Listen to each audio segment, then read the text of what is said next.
Imagine you're working for the food industry that is making coffee. You know, there are several types of coffee. Every one of us like light coffee, strong coffee. And what we really want is to have exactly the same coffee every day. We don't like any surprise. But the grains of coffee coming from Africa, South America are changing over the seasons. So the difficulty, the challenge of the food industry is to be able to deliver the same coffee to the customer with dramatically changing conditions.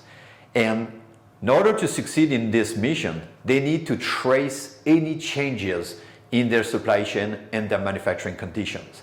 They need to build the digital twin of any batch of coffee. And with this giant amount of data, recording all the changes, we at Braincube help them to build a digital twin, but help them to learn from this historical information to be able to adapt their process condition according to the current conditions all the time in order to achieve a stable coffee taste.